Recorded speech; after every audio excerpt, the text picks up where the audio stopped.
Hello friends, welcome to my YouTube channel let's learn agriculture science. यहाँ पर हम बात करेंगे प्लांट पैथोलॉजी एंटोपोलॉजी से रिलेटेड जो भी कोर्स टाइटल हैं उनके बारे में। संपूर्ण समाधान यहाँ पे मिलेगा आपको प्लांट पैथोलॉजी एंटोमोलॉजी से रिलेटेड जो भी कोर्स टाइटल से संबंधित कोई भी क्वेश्चंस हैं, या फिर इंट्रोडक्टरी प्लांट पैथोलॉजी, या फिर एंटोमोलॉजी, या कोई और कोर्स टाइटल है, क्रॉप डिजीज मैनेजमेंट का है, या फिर crop paste and integrated disease pest management है। सभी के रिलेटेड आपको यहाँ पे इंफॉर्मेशन मिलेगी। संपूर्ण वीडियो प्रोवाइड कराई जाएंगी as a basis of agriculture plant pathology और एंटोमोलॉजी सब्जेक्ट। साथ ही साथ यूपीपीएससी का जो पीपीओ मेंस का एग्ज़ाम आ रहा है उसको ध्यान में रखते हुए, उसको बेसिक्स को ध्यान में रखते हुए यहाँ पे वीडियोस आपको प्रोवाइड कराई जाएंगी। जो भी बच्चे बीएससी एग्रीकल्चर के हैं, पीपीओ की एग्ज़ाम की तैयारी कर रहे हैं मेंस की, उनके लिए ये वीडियो बहुत ही फ़ायदेमंद होने वाला है। कृपया करके आपके साथ जो भी स्टूडेंट्स एग्रीकल्चर रिलेटेड से हैं, जो पैथोलॉजी कुछ परेशानियां को सामना कर रहे हैं, उनके लिए बहुत ही महत्वपूर्ण वीडियो है। अपने साथ के जो भी स्टूडेंट हैं उनके पास ये वीडियो शेयर कर दीजिएगा। अगर आपने अभी तक मेरे चैनल को सब्सक्राइब नहीं किया है तो प्लीज़ आप मेरे चैनल को अवश्य सब्सक्राइब कर लीजिएगा और बेल आइकन को अवश्य प्रेस कर लीजिएगा, जिससे कि आने वाली वीडियो आपको आपको समय से मिलती रहे। आज हम बात करेंगे प्लांट पैथोलॉजी का जो कोर्स टाइटल है, crop diseases and there management, जिसमें राइस का जो डिजीज़ है मैं पहले ही कवर करा चुका हूँ। आप प्लेलिस्ट में क्रॉप डिजीज़ की जो प्लेलिस्ट है उसमें जा कर के आप चेक कर सकते हैं। ऊपर के आई बटन को क्लिक करके आप प्लेलिस्ट को चेक कर पाएँगे। साथ ही साथ आज जो हम बात करेंगे वो व्हीट डिजीज़ के बारे में बात करेंगे। जो भी व्हीट के डिजीज़ हैं उनमें जो आज पहला डिजीज़ मैंने पिक किया है या जिसके बारे में चर्चा करेंगे, वो है डिजीज़ ऑफ व्हीट का ब्लैक और स्टेम रस्ट, पक्सिनिया ग्रेमिस टेस्टाई के बारे में। ये पक्सिनिया ग्रेमिनी टेस्टाई जो डिजीज़ है, वो उसको जो है काला रतुआ रोग या फिर जो है तना का रतुआ रोग भी नाम से जाना जाता है। सबसे पहले तो हम कुछ इसके बारे में इंट्रोडक्शन के बारे में देंगे, जैसा कि वर्ल्ड वाइड डिस्ट्रीब्यूशन है, या फिर इंट्रोडक्शन पार्ट से हम स्टार्ट कर सकते हैं। अगर ये पीपीओ में एग्ज़ाम में आता है कि डिजीज़ ऑफ व्हीट का जो रस्ट डिजीज़ है, उसके बारे में बताइए। अगर स्पेसिफिक प्लेग और स्टेम रस्ट आ गया, तो आप स्पेसिफिक प्लेग और स्टेम रस्ट के बारे में लिखेंगे। अगर रस्ट ऑफ व्हीट के बारे में आ गया, तो जो ब्लैक रस्ट है, येलो रस्ट है और ब्राउन रस्ट है, आपको तीनों के बारे में वहाँ पे डिटेल में लिखना पड़ेगा। ये पीपीओ मेंस की एग्ज़ाम की बात है। अगर यूनिवर्सिटी एग्ज़ाम कंडक्ट करा रही है, तो वो तो अगर डिजीज़ ऑफ रस्ट पूछेगा तो उसमें तो आपको तीनों ही लिखना है, वो स्पेसिफिक किसी एक का नहीं पूछेगा। या फिर और कोई कॉम्पिटिटिव एग्ज़ाम हो रहा है, उसमें क्या-क्या कंडीशंस, क्या-क्या पूछा जा सकता है, मैं भी उसके बारे में जो भी यहाँ पे टर्मिनोलॉजी पूरा यहाँ पे आपको इन्फॉर्मेशन दूँगा। कृपया मेरे चैनल को सब्सक्राइब अवश्य कर लीजिएगा और बेल आइकन को अवश्य ही प्रेस कर लीजिएगा, जिससे कि आने वाली वीडियोज़ जो हैं उनका नोटिफ़िकेशन आपको मिलता रहे। तो बात करते हैं यहाँ पे इंट्रोडक्शन जो किस प्रकार से आपको लिखना है। सिम्पटम से पहले आपको इंट्रोडक्शन देना है। इंट्रोडक्शन आप किस प्रकार से देंगे, मैं हिंदी में बता रहा हूँ, इंग्लिश में भी बता रहा हूँ। आप जो है राइट डाउन कर लीजिएगा, कॉपी पेन लेके बैठिएगा, उसको राइट डाउन कर लीजिएगा। रस्ट डिजीज़ ऑफ व्हीट, आपको व्हीट का साइंटिफिक नेम है ट्रिटिकम एस्टिवम, वो देना है। Disease rust of wheat caused by three different species of Puccinia, and it is one of the earlier known disease of plants. ठीक है, this is widely distributed in all wheat growing countries of the world. ठीक है, तो जो wheat growing countries है, आप उनका जो है नाम दे दीजिएगा। इंडिया हो गया, पाकिस्तान हो गया, ऑस्ट्रेलिया, चाइना, मलेशिया, फिलीपींस वगैरह जो है, इनको आप नाम दे दीजिएगा इस तरीके से।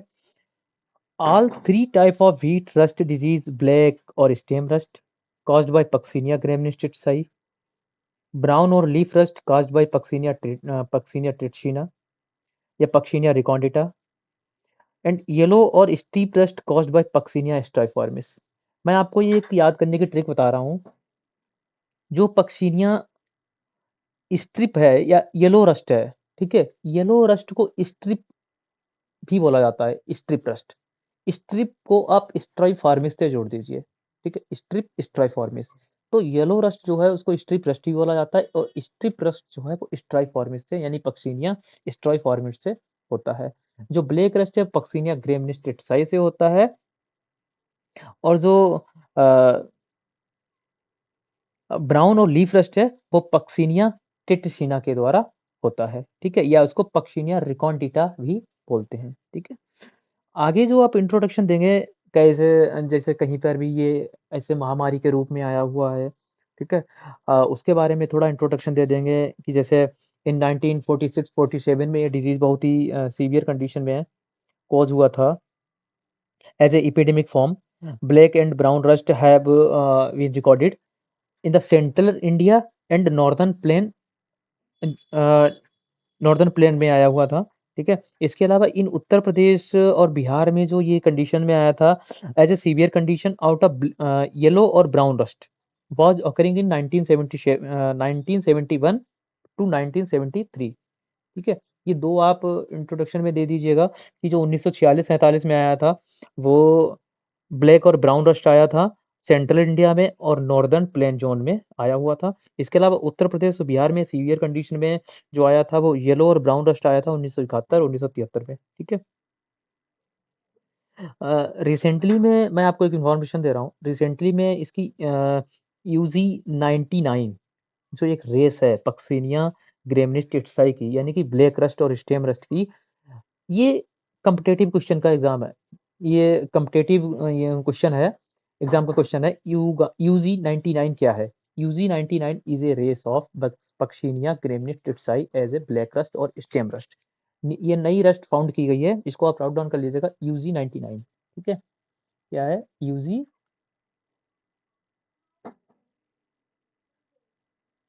99, ठीक है। ये जो ये नई रस्ट जो है सर्च की गई है, खोजी गई है, किसके द्वारा? इसको युगांडा जीन 99 भी बोला जाता है, युगांडा से, ठीक है।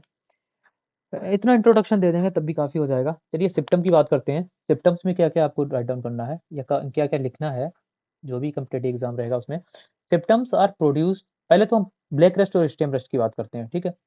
पहले सिम्पटम ये ब्लैक और स्टेम रस्ट पहले हेडिंग डालेंगे, पक्सिनिया ग्रेविनी टेट्साई। इसको बाद को ही जब हम कॉजल एजेंट लिखेंगे, वहाँ पर भी वहाँ पर भी इंट्रोडक्शन के साथ में नाम दे देंगे इसका, क्लासिफिकेशन के साथ में। यहाँ पर स्पेसिफिक 3 रस्ट हैं, तो हमें एक रस्ट 1, रस्ट 2, रस्ट 3 करके डालना पड़ेगा। तो हमें नाम देना ही पड़ेगा ब्लैक और स्टेम रस्ट, पक्सिलिया ग्रेविस टेट्साई। इसके सिम्पटम्स जो हम देंगे, सबसे पहले तो ये ब्लैक कलर का है, ठीक है। जो इसका सिम्पटम लगता है वो ब्लैक कलर का ब्लैक कलर का रतुआ जो गेरुई लगता है। इसके अलावा ये स्पेसिफिक स्टेम पे फैलता है, ठीक है। स्टेम पे फैलता है, ना कि लीफ पे, ठीक है। लीफ पे नहीं फैलता है, ये स्टेम पे फैलता है, ठीक है। Septum are produced on almost all aerial parts of the wheat plant but are most common on stem, ठीक है। मोस्ट कॉमन जो इनका जिसका सिम्पटम होता है वो स्टेम पे लगता है, लेकिन अगर ब्लैक रस्ट है तो इसके अलावा ये leaf sheath and upper and lower surface of leaf पे भी पाया जा सकता है। यूरिडियल पास्चुल्स और सोराई, जिसे सोराई बोलते हैं, are oval to spindle shaped and dark reddish brown rust in colour, ठीक है। किस प्रकार से यूरिडियल पास्चुल्स जो बनते हैं वो स्पिंडल शेप बनते हैं या फिर ओवल टू स्पिंडल शेप बनते हैं, डार्क रेडिश ब्राउन के कलर के बनते हैं, ठीक है। ये जो जनरली अपीयर होता है, अ, ये वीट के लेट सेशन में दिखाई देता है ड्यूरिंग मार्च अप्रैल में नॉर्थ इंडिया में, ठीक है। They erupt through the epidermis of the host, are surrounded by tatted host tissues. The pustules are dusty in appearance due to vast number of spore produced. Spore are readily released when touched. जब आप इसको spore को touch करते हैं या फिर जो है ब्लैक रस्ट या स्टेम रस्ट है इसको आप टच करते हैं तो इजीली जो है स्पोर रिलीज हो जाते हैं, ठीक है। इसके अलावा आप क्या देख सकते हैं, जो इसे टीलिया पास्चुल्स जो प्रोड्यूस कराता है, टीलिया भी रिलीज होता है, are brown reddish to black in colour and these parcels dust early which release rusty powder mass, ठीक है। इसके अलावा देखो यहाँ पे ये टीलियोस्पोर्स की जिक्र किया हुआ है। Production progress, if a large number of pustules are produce stem become weakened and lost. अगर बहुत ज़्यादा प्रोड्यूस कर रहा है स्पोर्स तो क्या होगा, स्टेम जो है वीक हो जाएगा और टूटने की कंडीशन में आ जाएगा। The pathogen attack other host as a barberry to complete its life cycle, ठीक है। ये पैथोजन अपनी लाइफ साइकिल कंप्लीट करने के लिए वारबेरी जो है ये प्लांट का चूज करता है, ठीक है। Symptoms are very different on this body host. Other spores are pycnia, spermogonia produce on the upper leaf surface of barberry which appears as rust orange spot. ये जो ब्लैक रस्ट है ये क्या करता है, ये जो अपना दूसरा इसका होस्ट है जहाँ पे अपनी लाइफ साइकिल कंप्लीट कर रहा है, वहां पे जो है ये लीफ के अपर सरफेस पे पाया जाता है और ऑरेंज कलर के स्पॉट्स जो है प्रोड्यूस करता है। Small amounts of honey dew the attracts insect are produce in the structure. क्या करता है ये हनी ड्यू, हनी टाइप का एक सिक्रेशन करता है, चिपचिपा पदार्थ करता है, जिससे कि क्या होते हैं इंसेक्ट जो है वो अट्रैक्ट होते हैं, ठीक है। Eschia produce on the lower leaf surface are yellow. They are bell shaped and extend as for 5 mm from the leaf surface. ठीक है, ये इसका सिम्टम हो गया। जो दूसरा रस्ट है वो ब्राउन और लीफ रस्ट। जो ब्राउन कलर का रस्ट है वो उसको लीफ रस्ट के नाम से भी जाना जाता है, पक्सिनिया टिट्सिना। इसको पहले पक्सिनिया रिकॉन्डिटा के नाम से जाना जाता था, इसका चेंजेस हो गया है और टिट्सिना हो गया है, ठीक है। इसके सिम्टम्स जो हम देंगे, क्या देंगे सिम्पटम्स में, देखिए ये जनरली जो क्या है इसका नाम है जैसे कि ब्राउन और लीफ रस्ट, तो ज़्यादातर मैक्सिमम ये लीफ रस्ट पे ही कॉज करता है और कैसा होता है ब्राउन कलर का होता है, ठीक है। The most common site for symptoms is on leaf blades, यानी कि लीफ के किनारों पर, ठीक है। हाउएवर सीथ पे gloom and ons may occasionally become infected and exhibited symptoms. Urea are seen as small, circular, orange blister और pustules on the upper surface of leaves. जो pustules होते हैं इसके कहाँ पाए जाते हैं, अपर सरफेस पे पाए जाते हैं, not in the lower surface. किसमें, as a small and circular orange blisters. Blisters means होते हैं फफोले, ठीक है। फफोले टाइप के किस कलर के, ऑरेंज कलर के इसमें बनते हैं। Orange spore are easily dislodged and may cover clothing, hands और इम्प्लीमेंट्स। बहुत ही जल्दी जो है क्या कहते हैं चिपक जाते हैं, किसमें, कपड़ों में या फिर हाथों में, या कोई भी आप इम्प्लीमेंट्स लिए घूम रहे हैं, दराती है, हशिया है, या फिर जो आप कहीं आप स्प्रे कर रहे हैं तो फिर जो उस पे बहुत ही जल्दी चिपक जाते हैं जो भी इम्प्लीमेंट्स हैं। When the infection is severe leaves dry out and die. जब सीवियर कंडीशन में डिजीज आता है तो क्या करता है, लीव्स जो कैसी हो जाती हैं, सूख जाती हैं और मर जाती हैं। Since inoculum is blown into a given area, symptoms are often seen on upper leaves first. सबसे पहले कहाँ पे दिखाई देता है, लीव्स के अपर साइड पे, ऊपरी ऊपरी पत्ती के सतह पे दिखाई देता है। As plant mature, the orange iridospores are replaced by black teliospores. जो iridospores होता है वो किसमें बदल जाता है, black teliospores में चेंज हो जाता है। Pustules containing these spores are black and shiny since the epidermis does not rupture. Yield loss often occurs as a result of infection by Puccinia recondita, fungus species Tetracy. Heavy infection which extend to the flag leaf result in a shorter period of grain fill and small kernels. ठीक है। तो तीसरा disease है, तीसरा rust है जो yellow और strip rust. इसको पक्सिनिया स्ट्राइफॉर्मिस बोला जाता है। स्ट्रिप से आप स्ट्राइफॉर्मिस याद कर लीजिएगा और उसका पक्सिनिया ग्रेमिनिटेट्साई, और जो ब्राउन का लीफ रस्ट है उसका जो है पक्सिनिया रिकॉन्डिटा या पक्सिनिया टिट्सिना। जो पक्सिनिया स्ट्राइफॉर्मिस है ये स्ट्रिप रस्ट इसको बोला जाता है। होता क्या है कि ये ऐसे ऐसे स्ट्रिप में आता है, लीफ पे रहता है, तो ये स्ट्रिप में सीधे सीधे ऐसे दिखाई देता है, सीधी सीधी दिखाई देगा, ठीक है। पैरेलल स्ट्रिप में ये दिखाई देगा। Mainly occurs on leaves then the leaf sheath and stem, ठीक है। कहीं भी ये हो सकता है लेकिन रहेगा हमेशा स्ट्रिप में ही। ब्राइट येलो पास्टुल्स यूरिडिया जो बनता है appear on leaves at early stage of crop and pastules are arranged in linear row as strip। जो पास्टुल्स अरेंज होंगे वो लीनियर रो में होंगे एज ए स्ट्रिप में। The strip are yellow to orange colour, orange yellow. The teliospores are also arrange in long strips and are dull black in colour, ठीक है। जैसे ये देखो स्ट्रिप बनी हुई है, देखो ये देखो स्ट्रिप ऐसे बनी हुई है, देखो ये सीधी सीधी स्ट्रिप्स बनी हुई है, ये कौन सा स्ट्रिप है, स्ट्रिप रस्ट है, ठीक है। पैथोजन तो आपको बता ही दिया है, तीनों पैथोजन है। इसके अलावा जो कॉजल एजेंट आपको लिखना है, किस प्रकार से लिखना है, पहले तो इसका क्लासिफिकेशन आप हो सके तो क्लासिफिकेशन दे दें। आप जरा ध्यान से सुनिएगा, मेरे पास इतना इक्विपमेंट्स नहीं है कि जो है हम आपको बाई हैंड राइट यहाँ पे कर सकें, बहुत स्लोली स्लोली वर्क हो पा रहा है यहाँ पे, ठीक है। मैं आपको बोल दे रहा हूँ, आप लिख लीजिएगा क्लासिफिकेशन कैसे लिखना है। सबसे पहले तो आप इसका जो है कॉजल एजेंट या कॉजल ऑर्गेनिज्म लिखेंगे। सबसे पहले पक्शिनिया, बिलोंग टू किंगडम फंजाई, ठीक है। यहाँ पे ऐसे करके जो क्लासिफिकेशन लिखते हैं ना, किंगडम है, फाइलम है, सब फाइलम है, ऑर्डर है, फैमिली है, ठीक है। इस तरीके से आप जीनस स्पीसीज ऐसे लिखेंगे। और यहाँ पे किंगडम जो आप लिखेंगे फंगाई है, फाइलम बेसिडियोमाइकोटा, ठीक है। सब फाइलम पक्सिनियोमाइकोटा, ठीक है। सब फाइलम क्या है, पक्सिनियोमाइकोटा। क्लास है वो पक्सिनियोमाइसिटीज है। देखो टोटल पक्सिनिया से रिलेट कर रहा है, ठीक है। आपको याद करने में कुछ ज्यादा दिक्कत नहीं होगी। ऑर्डर पक्सिनियल्स, फैमिली पक्सिनियेशी, जीनस पक्सिनिया, ठीक है। और स्पीसीज रिकॉर्डिटा है, या फिर जो है स्ट्राइफॉर्मिस है, या फिर टेक्सिना है। आप जो है इस तरीके से ग्रेमिनिटिड्स है, इस तरीके से जीनस लिख दीजिएगा, ठीक है। क्लासिफिकेशन में कोई दिक्कत नहीं है। अगर आप क्लासिफिकेशन नहीं समझ में आया तो आप वीडियो को रिपीट कर लीजिएगा और दोबारा से सुन लीजिएगा क्लियरली। हाँ। इसके अलावा आपको कॉजल एजेंट में और क्या लिखना है, Puccinia is an obligate parasite, ठीक है। और माइक्रोसाइक्लिक फंगस, ओब्लिगेट पैरासाइट का मतलब इसको जो है ग्रो कल्चर में नहीं किया सकता है। जैसे कि स्मट हो गया, रस्ट हो गया, इनको जो है हम आर्टिफिशियल कल्चर में ग्रो नहीं कर सकते हैं। आर्टिफिशियल कल्चर क्या है या मीडिया क्या है, मैंने वीडियोस पहले ही इसकी आ चुकी हैं, आप उसको जो है प्लेलिस्ट में जाकर के चेक कर लीजिएगा। फंडामेंटल ऑफ प्लांट पैथोलॉजी या प्लांट पैथोलॉजी नाम से प्लेलिस्ट है, उसमें आप प्लांट पैथोलॉजी टेक्निक करके आपको टाइटल मिलेगा, उसमें आप चेक कर सकते हैं, ठीक है। मीडिया प्रिपरेशन, ठीक है। जो भी कल्चर है उसमें रस्ट को कल्चर नहीं किया सकता है, इसलिए इसको ओब्लिगेट पैरासाइट बोला जाता है, ठीक है। ये जो फंगस है वो 5 प्रकार के स्पोर्स प्रोड्यूस करता है, ठीक है। 5 प्रकार के स्पोर्स प्रोड्यूस करता है। कैसे याद रखने हैं, पी ए यू टी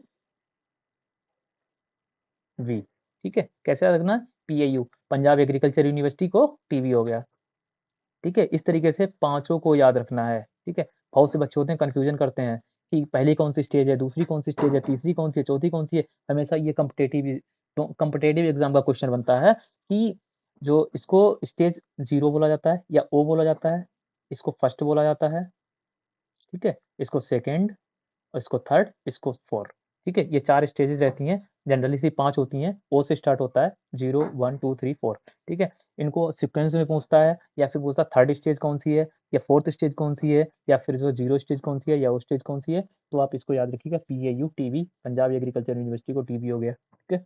आप इस तरीके से याद कर सकते हैं। सबसे पहले पिक्नियोस्पोर बनेगा, फिर एसियोस्पोर बनेगा, फिर इरिडियोस्पोर बनेगा, फिर टीडियोस्पोर बनेगा, इसके बाद सबसे बाद को बेसिडियोस्पोर्स बनेगा, ठीक है।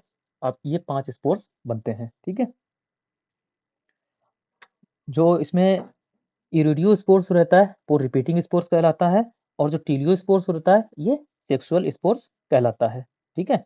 ये क्या होता है, ये हेट्रोसियस इन नेचर होता है। हेट्रोसियस का मतलब है, हेट्रोसियस इन नेचर यानी कि ये जो रस्ट है या ये जो फंगस है अपनी लाइफ साइकिल एक से ज्यादा होस्ट पे कंप्लीट करता है, ठीक है। एक से ज्यादा होस्ट पे कंप्लीट करता है, इसको क्या बोलते हैं, हेट्रोसियस इन नेचर, ठीक है।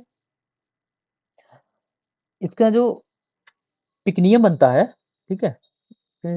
हाँ ये देखो यहाँ पे, ये जो पिकनियम बनता है, ठीक है। ये क्या बनता है, ये पिकनियम बनता है। ये किस प्रकार का होता है, फ्लास्क शेप्ड होता है। देखो मैं आपको यहाँ पे, ये देखिए, ये यहाँ पे जैसे यहाँ पे ऐसे करके बन रहा है ना, ये देखो ऐसे, है ना। कैसे बन रहा है, फ्लास्क शेप्ड बन रहा है, ठीक है। कैसे बन रहा है, जो इसका पिकनियम होता है वो कैसा होता है, फ्लास्क शेप्ड होता है। इसमें रिसेप्टिव हाइफा जो है इसी में पाए जाते हैं। रिसेप्टिव हाइफा इस पे देखो, ये यहाँ पे ये है, यहाँ को जूम करके दिखाया गया है। ये फ्लेक्सियस हाइफी है, ये रिसेप्टिव हाइफा है, ठीक है। पिग्नियोस्पोर बना रहा है अंदर, ठीक है। अंदर क्या बना रहा है, पिग्नियोस्पोर, रिसेप्टिव हाइफा है ये, और इसको ये यहाँ पे ऐसे एक्सेप्ट करता है, ठीक है। यहीं पे इसकी फर्टिलाइजेशन होती है, ठीक है। पिग्नियोस्पोर्स ही क्या करता है, फर्टिलाइजेशन करता है, और क्या डाइकैरियोटिक स्पोर्स जो है प्रोड्यूस करता है, ठीक है। माइग्रेट कैसे करता है, माइग्रेट जो करता है वो मोनोकैरियोटिक माइसीलियम इधर से उधर माइग्रेट करता है, और डाइकैरियोटिक जो है स्पोर्स जो है वो करता है। एसियो स्पोर्स जो होता है, एसियो स्पोर, एशियम, देखो एसियो स्पोर्स, एसियो स्पोर्स जो होता है वो produce in chain inside the aecium, ठीक है। ये क्या है, ये एशियम है, ठीक है। ये एशियम है, इसके प्रो ये यहाँ पे देखो, ये एशियम है, यहाँ पे ये इतना, ये एशियम स्पोर, एशियो एशियो है, एशियम है, ठीक है। इनके अंदर ही एशियम बनता है, ये देखो ये एशियम लगे हुए हैं, ये क्या है? ये एशियम है, ठीक है? एशियम कैसे होते हैं? इन चैन में बनते हैं। देखो जुड़े हुए, देखिए ये दिख रहा है ना, ये यहाँ से पूरी एक चैन, ये देखो यहाँ से पूरी चैन आई हुई है, यहाँ से पूरी एक चैन आई हुई है, ठीक है? ये के चैन में जो है बनते हैं।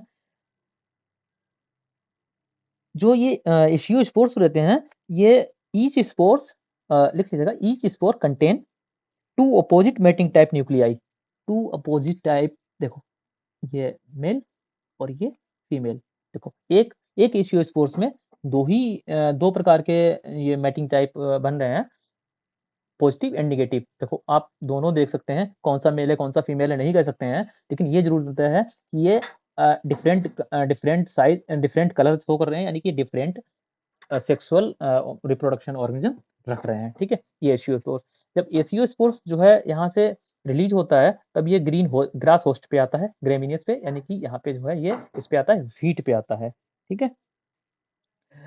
यहाँ पे ये क्या करता है, जो यहाँ से ये यूरिडोस्पोर जनरेट करता है, ठीक है? यूरिडोस्पोर्स जनरेट करता है। यूरिडोस्पोर्स कैसे होते हैं? ओवल शेप में होते हैं, ठीक है? यूरेडिनियम, ये जो है यूरेनियम बनता है, ये यूरिडोस्पोर्स में होते हैं, ये रिलीज होते हैं और फिर से जो है यहाँ पे ये कॉज करते हैं, ठीक है?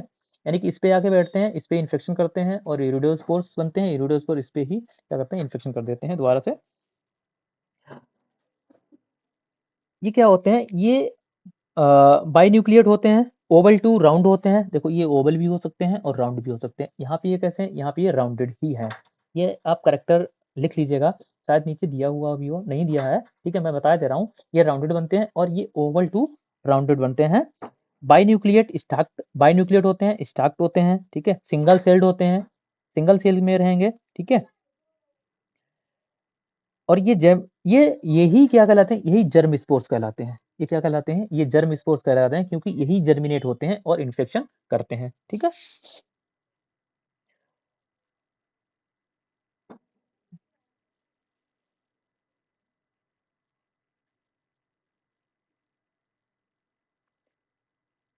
इसके बाद ये यूरिडियोस्पोर्स रहते हैं, जर्मिनेट होकर टीलियोस्पोर्स रिलीज करते हैं। टीलियोस्पोर्स कैसे बनते हैं?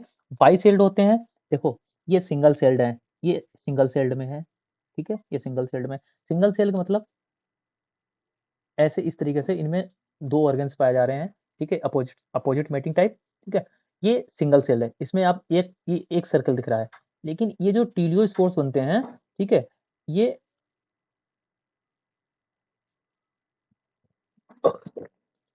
बाइसेल्ड होते हैं, ठीक है? इनमें बाइसेल्ड मीन्स दुई सेली दुई कोशिकीय, ठीक है? इनमें दो कोशिकाएं हैं और दोनों कोशिकाओं में अलग अलग जो है ये मैटिंग टाइप के आपको स्पोर्स मिलेंगे।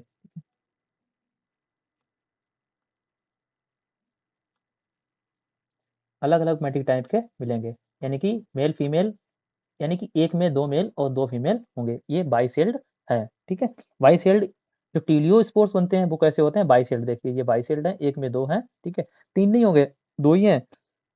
ये सिंगल सेल्ड हैं, देखिए ये भी, एसियोस्पोर भी सिंगल सेल्ड है और इरिडियोस्पोर भी सिंगल सेल्ड है, और ये कैसे हैं? ये बाई सेल्ड हैं, यानी कि दुई सेल के हैं, ठीक है? यहीं पे कैरियोगेमी जो है यहाँ पे प्रोसेस होता है, ठीक है? टीलियोस्पोर्स जो उसमें पक्सिनिया ग्रेमिनी टेस्टाई में बनते हैं, वो कैसियोनट brown to black in colour बनते हैं, थिक होते हैं, राउंडेड होते हैं और पॉइंटेड होते हैं, ठीक है? पॉइंटेड मीन्स पिन निकली हुई होती है, जैसे ये देखो यहाँ पे पिन निकली है, ये कैसे हैं? ये पॉइंटेड है, ठीक है? आप एक-एक कैरेक्टर इनसे भी लिख सकते हैं, ये पॉइंटेड है।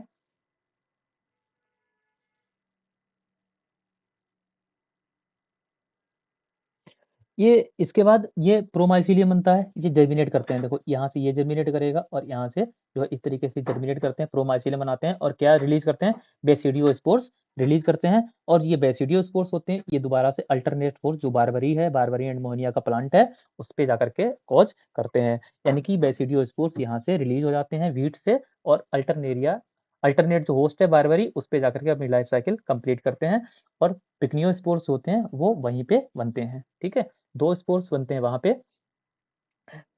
जो 3 स्पोर्स रहते हैं कौन-कौन से? जो यहाँ पे देखिए, ये इरिडोस्पोर्स, इरिडोस्पोर्स, टीलियोस्पोर्स और बेसिडियोस्पोर्स। ये 3 जो होते हैं, जो 3 ये होते हैं, यूरिडोस्पोर्स, टीरियोस्पोर्स और बेसिडियोस्पोर्स ये वीट पे बनते हैं, और ये पिक्नियोस्पोर्स और एसियोस्पोर्स ये दोनों बारबरी पे बनते हैं अल्टरनेट होस्ट पे। ठीक है, इस तरीके से इनकी लाइफ साइकिल कंप्लीट होती रहती है। ठीक है, आप एक चीज हमेशा याद रखिएगा कि जो यूरिडियोस्पोर्स है, टीलियोस्पोर्स है और बेसिडियोस्पोर्स है, ठीक है, ये तो आपका वीट बनेगा। ठीक है, और जो पिक्नियोस्पोर्स है और एसियोस्पोर्स है ये आपका बारबरी एंड मोनिया पे बनेगा, यानी कि पी ए। ठीक है, पी ए तो बनेगा बारबरी एंड मोनिया पे अल्टरनेट होस्ट, जो स्टेज नंबर ओ और स्टेज नंबर फर्स्ट है, यानी कि 0 और 1 है। और जो पी ए यू है, टी है और बी है। ठीक है, P A U T B. ठीक है, ये तीन कहाँ बनेंगे, ये वीट पे बनेंगे। तो इस तरीके से आप राइट डाउन कर लीजिएगा। ठीक है, P A U T B, P A जो स्टार्ट के 0 1 है ये बारबरी एंड मोनिया पे अल्टरनेट होस्ट पे बनेंगे, और यू टी बी जो है ये वीट पे बनेंगे। ठीक है, ये तो इसका लाइफ साइकिल हो गया, और इसके ये करेक्टर भी मैंने यहाँ पे बता दिए हुए हैं। ठीक है, यही इसकी डिजीज साइकिल रहनी है। ठीक है, डिजीज साइकिल में अगर आप डिजीज साइकिल में, ये तो कॉजल ऑर्गेनिज्म का इसका तो करेक्टर हो गया। जो डिजीज साइकिल में आपको लिखना है यहाँ पे डिजीज साइकिल, हाँ ये डिजीज साइकिल यहाँ पे दी हुई है। In India all these dust appears in wheat growing well during rabi crop season में होती है। ठीक है, uredosori turn into teliosori as summer approaches. The inoculum survive in the form of urediospore या teliospores in the hilling during the off season and self on crop on volunteer host. जो मैंने बताया है यही तो इसकी डिजीज साइकिल है। ठीक है, इसके कैरेक्टर भी मैंने बता दिए हैं, कॉजल ऑर्गेनिज्म के कौन कौन से स्पोर्स बनते हैं ये भी बता दिया है। तो आप अपनी जो है भाषा में इसको लिख सकते हैं कि जो है ये जो दो स्पोर्स हैं, two spores are found on Nilgiri hills otherwise hills area. ठीक है, pycniospores and aeciospores are complete life cycle on their alternate source on barberry and mahonia. ठीक है, इस तरीके से आप दे सकते हैं। ठीक है, नॉर्थ इंडिया में, and Nilgiri and Palani hills in south India. ठीक है, जो हिल्स एरिया ये अपना हिल्स एरिया पे ही लाइफ साइकिल कंप्लीट करता है। जो इरिडियो स्पोर्स होता है, इरिडियो स्पोर्स होता है ये वाई विंड के द्वारा यहाँ पे प्लेन एरिया में आता है और कॉज करता है, यानी ये लिख सकते हैं the urediospores are disseminated by wind from hills to plain and cause infection in wheat plants. The major portion of inoculum of Paccinia gramineaceae and Paccinia recondita for plains come from Nilgiri and Palani hills through cyclonic air and rain, whereas inoculum of Paccinia strymarmis from plains come from Himalayas. दो चीजें आप ध्यान रखिएगा। ठीक है, जो Puccinia स्ट्राइफॉर्मिस का है वो हिमालय रेंज से आता है, और जो रिकॉन्डिटा और ग्रेमिनिया टिटसाई है वो नीलगिरी हिल्स और पलानी हिल्स साउथ इंडिया से आता है। ठीक है, ये बहुत ही राइट डाउन करने वाली चीज है कि जो पक्सिनिया स्ट्राइफॉर्मिस है वो हिमालय रेंज से आती है, और जो रिकॉन्डिटा और टिटसिना है वो कहाँ से आता है, वो साउथ की जो नीलगिरी हिल्स है और पलानी हिल्स है वहां से आता है। ठीक है, ऑप्टिमम टेम्परेचर यहाँ पे दे दीजिएगा 24 डिग्री सेंटीग्रेड, 22 लगभग जो है 10। ठीक है, 10 डिग्री से 24 डिग्री सेंटीग्रेड तक जो है ऑप्टिमम टेम्परेचर इसका रहता है। ठीक है,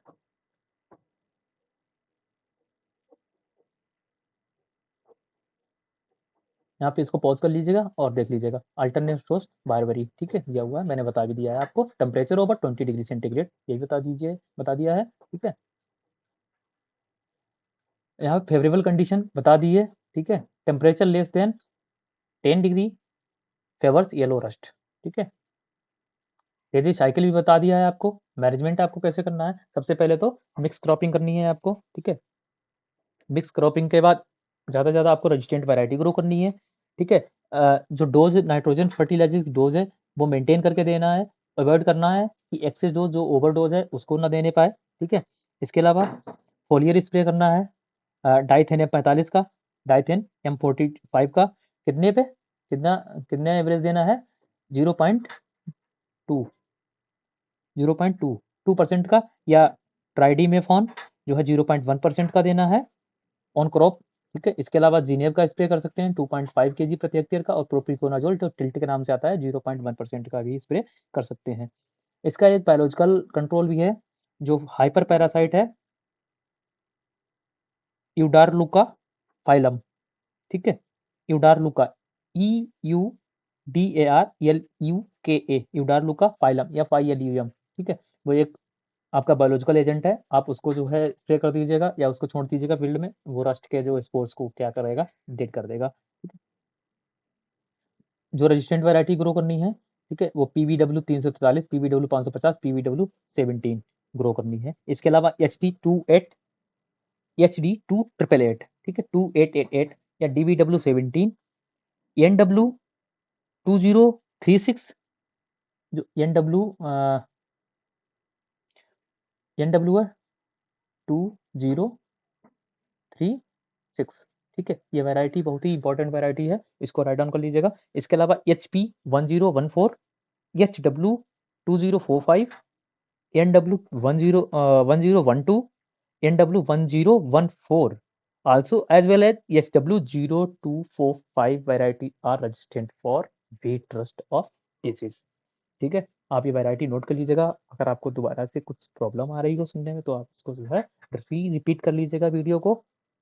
हमारी वीडियो यहीं पे समाप्त होती है। अगर आपको मेरी वीडियो पसंद आई हो तो कृपया करके चैनल को सब्सक्राइब अवश्य कर लीजिएगा, बेल आइकन को प्रेस कर लीजिएगा, जिससे कि आने वाली वीडियो आपको समय से मिलती रहे।